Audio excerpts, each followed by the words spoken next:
Hey everyone, and welcome back to Augmented Voices, the show where we explore all the crazy ways AI is changing the world around us.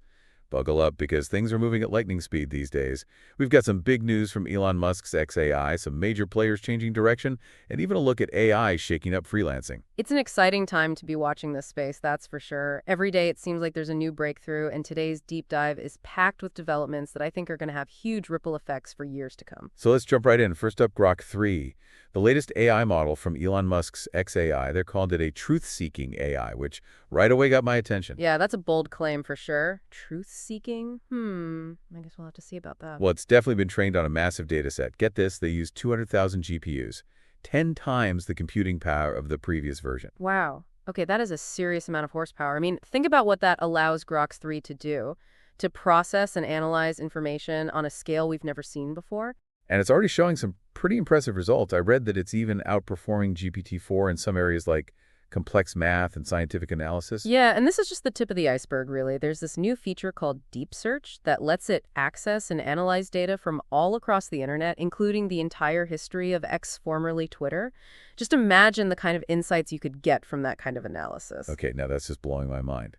An AI that can crunch numbers like a supercomputer and tap into the whole massive sea of information that is the internet, including like all the messy real-world stuff happening on social media. Exactly, and they're making it available to X Premium Plus subscribers, so it'll be interesting to see how people actually use it, what they're asking it, what kind of results they get. Are we talking about an AI oracle here? Is that what's happening? Well, they are also planning on adding a voice mode and an enterprise API down the line, so the reach is only going to get bigger. It really feels like we're entering a whole new era of information access and analysis. No doubt. And it's not just XAI making move. There's also big news from Mira Murati, the former CTO of OpenAI. Oh yeah, this is a huge development. I mean, Murati, she was a driving force behind ChatGPT. Exactly. And now she's launched her own venture thinking machines lab with a team of top researchers and engineers from OpenAI, Meta, and Mistral. Wow. Okay, so she's putting together an all-star team of AI experts. What's their plan? Are they building a ChatGPT killer? Well, their focus is a little different, actually, and I think it shows a growing awareness of the need to carefully consider the ethics of AI development.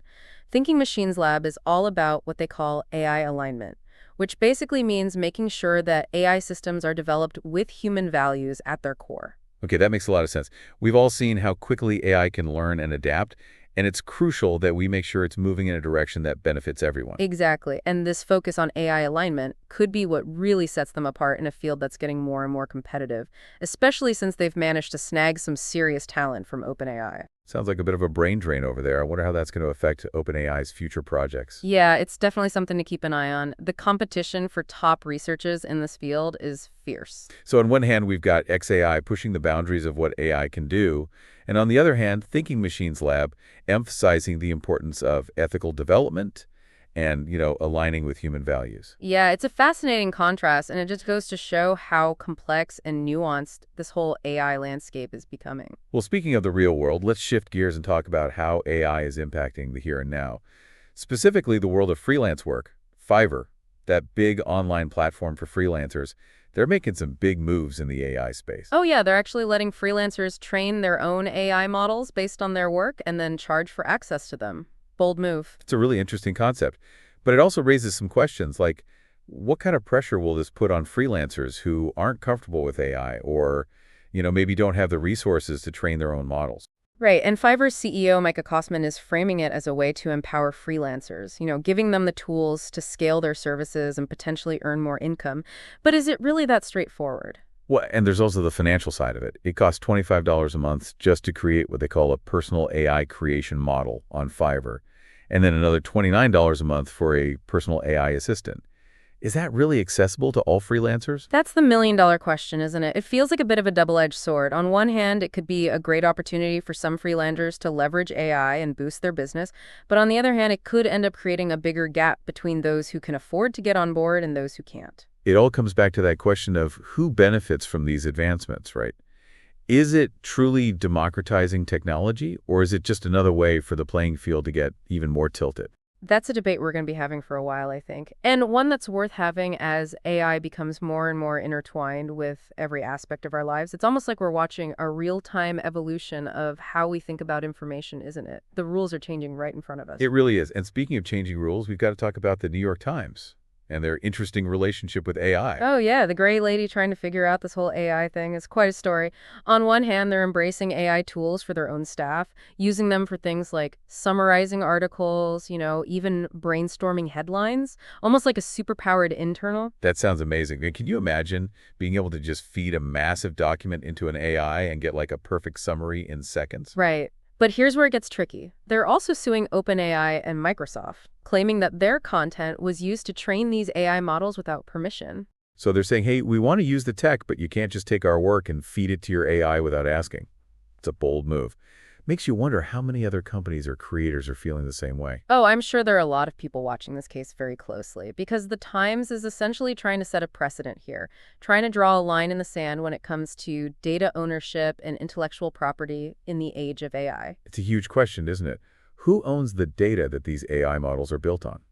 And how should that data be used? And for a news organization like the New York Times, it goes beyond just the legal side of things. It's about journalistic integrity, too.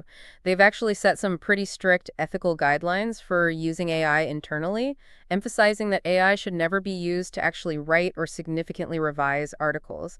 The human element has to stay front and center. That makes sense. In a field like journalism, you can't just let algorithms run wild. Accuracy, context, ethics, these things are still paramount. Exactly. You don't want AI churning out articles without any human oversight, potentially spreading misinformation or biased content. It's a recipe for disaster. So it's all about balance, isn't it? Harnessing the power of AI without compromising the core values of a profession like journalism. It's a tightrope walk for sure, and one that a lot of industries are going to have to figure out how to navigate as AI becomes more and more embedded in our lives. It feels like we're in this really pivotal moment right now. We're seeing these incredible technological leaps forward, but we're also grappling with some really big questions about how to use these tools responsibly and ethically. And those questions aren't going away anytime soon. If anything, they're just going to get more and more important as AI continues to evolve. It's amazing to think how much ground we've covered, isn't it? From AI models that can process entire social media platforms to the potential impact on freelancers and even, the ethical dilemmas facing traditional media. AI is touching everything these days. It really is, and it's moving so fast. I mean, remember at the beginning of this deep dive when we were talking about Grok 3 and its ability to access and analyze data from all across the internet. That includes all of X, formerly Twitter. Oh, yeah, it's an incredibly powerful tool. But like with any tool, it all comes down to how it's used, the intention behind it. That's why I think the work that groups like Thinking Machines Lab are doing is so important. Their whole focus on AI alignment, making sure that these AI systems are built with human values at their core, that's got to be a priority. It's like we're building these super powerful machines, and we need to make sure we're putting in the right safeguards. The ethical considerations have to be part of the conversation right from the start. Absolutely. And not just to prevent negative outcomes, but to really think about how we can maximize the positive impact too. I mean, imagine the potential of AI in a field like healthcare. Analyzing medical data, assisting with diagnoses, developing personalized treatments, the possibilities are endless. Or in environmental science, using AI to model climate change scenarios, optimize renewable energy resources, maybe even come up with new strategies for carbon capture. We could be on the verge of some major breakthroughs. Exactly. AI has the potential to help us solve some of the world's most pressing problems. But as we've seen today, there are also some real challenges that we can't ignore. The impact on freelancers, the ethical questions around data ownership and intellectual property, and always that concern about bias and misinformation. These are issues we need to be talking about. It's like we're walking this tightrope. We're excited about the potential, but we have to be aware of the risks, too. It's uncharted territory in a lot of ways. And that's what makes it so fascinating, right? There's still so much we don't know about the future of AI, but one thing's for sure, it's going to be a wild ride. Well, that's a wrap for today's episode of Augmented Voices. We hope you enjoyed this deep dive into the world of AI. It's a complex and constantly evolving landscape, but one that we need to engage with thoughtfully and critically. Keep those augmented voices strong, and we'll see you next time.